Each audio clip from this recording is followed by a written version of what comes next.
Ассаляму алейкум, құрметті қыздар. Бүгінгі біздің тақырып жеке даму, өзіңді тану, өмірлік миссия, икигай және де сол өзіміздің қабілетіміз арқылы қоғамға пайдалы болу. Қоғамға пайдалы болу арқылы Алланың алдында мол сауапқа кенелу, Алланың сүйікті құлдарына пайдалы болу.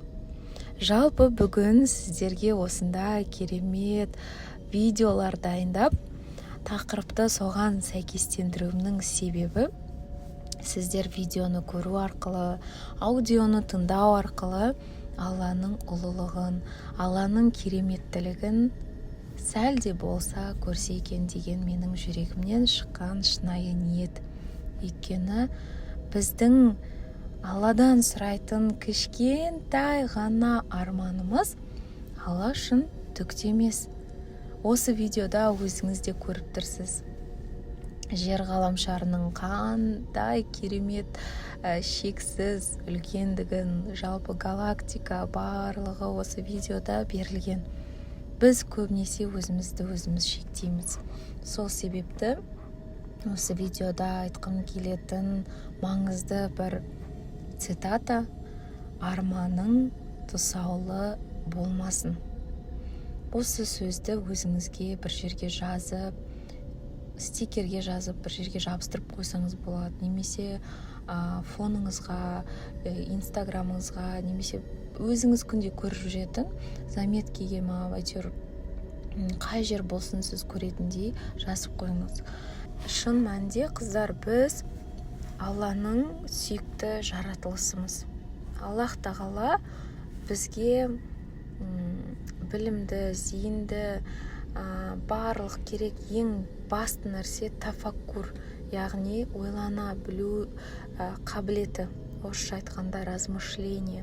Сондай барлық керемет нығметтерді бізге нәсіп етті, бірақ біз көбінесе өзімізді шынайы Алланың құнды жаратылысы ретінде бағаламаймыз, біз оны ойламаймыз да. Мен ананы істемедім, мынаны істемедім, менің жасымда мына адамдар мынандай жасап жатыр, ал мен болса жүрмін деген сияқты бізде самокритика өте көп. Сондықтан біреу бізді төмендеткенге дейін біз өзіміз төмендетіп, өзіміздің құндылығымызды өзіміз жоққа шығарып тастаймыз. Сол себепті де айтқым келетіні, шын мәнінде біз Алланың көркем жаратылысымыз. Аллах тағала бізді өте қатты жақсы көреді. Бірақ біз өзіміздің күнәларымыздың есебінен Алланың мейірімін көпшілік жағдайда сезбей кетеміз.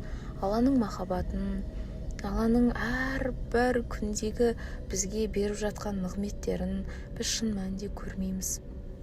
Сол үшін де осы видео арқылы мен сіздерге жеткізгім келетін негізгі нәрсе ол біз Алланың сүйікті жаратылысымыз. Аллах тағала біздің әрбір клеткамызды махаббатпен жаратқан. Біз анамыздың құрсағында жатқан кезде ата-анамыз білмейтін процестер біздің жаратылысымызда болып жатты. Біздің әрбір клеткамыз, әрбір жүйке жүйеміз енді сөзбен айтып жеткізу мүмкін емес. Өйткені оның барлығын тек қана Аллах тағала біледі. Енді Аллах тағала сондай пендесін қатты жақсы көріп тұрған кезде Аллах тағала ол пендесіне міндетті түрде көптеген қабілеттер, көптеген білім, ойлау сияқты қасиеттерді береді. Бірақ біз оны байқамаймыз, біз оны көрмейміз, біз өзімізді өзгелермен салыстырамыз, біз өзімізді жеткілікті түрде жақсы адам деп санамаймыз. Көбінесе сондай моменттер бізде болып жатады. Ал шын мәнінде біз Аллах тағала бізді бұл дүниеге жіберудегі негізгі миссия ол біздің Алланың басқа құлдарына пайдалы болуымыз. Ал Алланың өзге құлдарына пайдалы болу үшін біз не істей аламыз? Біз әрине өзіміздің Алла берген қабілетімізді тану арқылы, білу арқылы және дамыту арқылы біз қоғамға пайдамызды тигізе аламыз. Мысалы, мен кішкентай кезімнен бастап өте адамдармен араласқанды қатты жақсы көремін. Олармен сөйлескенді, олардың проблемасына үңіліп, ол проблемалардың шешімін іздеуді, соған қатысты білім алуды кішкентай кезімнен жақсы көремін. Бірақ оны мен білмегенмін, оны мен байқамағанмын. Ал қазір сол нәрсені білгеннен кейін, өз-өзімді танығаннан кейін, қабілетімді танығаннан кейін, Алланың қалауымен сол қабілетім арқылы мен өте көп адамдарға көмегімді тигізгім келеді. Өйткені мен білім алғанды жақсы көремін, және де сол біліммен бөліскенді жақсы көремін. Қазірдің өзінде ойланыңыз, сізге ақша төлемесе де сіз қандай жұмысты тегін атқара алатын едіңіз Аллах разылығы үшін? Қандай іспен Алланың құлдарына көмектесе алатын едіңіз? Мысалы, мен бұл видеоны жасап отырмын, бірақ бұл видеоға сіздер қаражат төлемейсіздер. Соның өзінде де мен осы білімді сіздерге жеткізгім келеді. Сіз шын мәнінде Алла үшін өте құнды екеніңізді, сіз Аллах тағаланың сүйікті құлы екеніңізді, сіздің бойыңызда бір қабілет бар. Бірнеше қабілеттер болуы мүмкін. Сол қабілеттер арқылы сіз Алланың өзге құлдарына өзіңіздің көмегіңізді тигізу маңызды. Мысалы, дәрігер болса, дәрігер білім алу арқылы, өзін шыңдау арқылы Алланың басқа да құлдарына көмектеседі. Және де сол көмегі құлшылық болып жазылады. Және де сауапқа кенелтеді. Ол қалай? Мысалы, дәрігер ниет етсе, я Аллам, я Раббым, сенің жолыңда, сенің сүйікті құлдарыңа пайдалы болуға ниет еттім деп ниет етіп барып өзінің амалдарын жасаса, иншалла ол өте сауапты іс болады.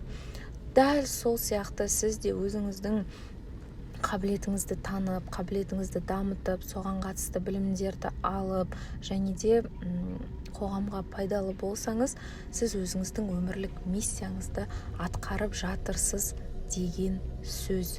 Сол кезде ғана сіз шынайы өзіңізді бақытты сезінесіз. Адамда фитра деген болады, сол біздің фитрамыз адамға жақсылық жасаған кезде өте сондай гармонияда, бақыт сезімінде, дофамин бөлініп, сондай керемет болады. Сол үшін осы қабілетіңізді анықтап, сол қабілетіңізді дамытып, қоғамға пайдалы болуға сізді шақырамын. Өзіңізді одан сайын бақытты сезініп, өмірге деген құлшылығыңыз артып, энергияңыз артып, соған сай, иншалла, Аллах тағала сіздің ризығыңызды арттырып қояды. Сондықтан осы видеода Алланың кереметтілігін көріп, керемет сезімге бөлендіңіз деген үміттемін. Лайк басып, комментарий жазуды ұмытпаңыздар. Рахмет қыздар сіздерге.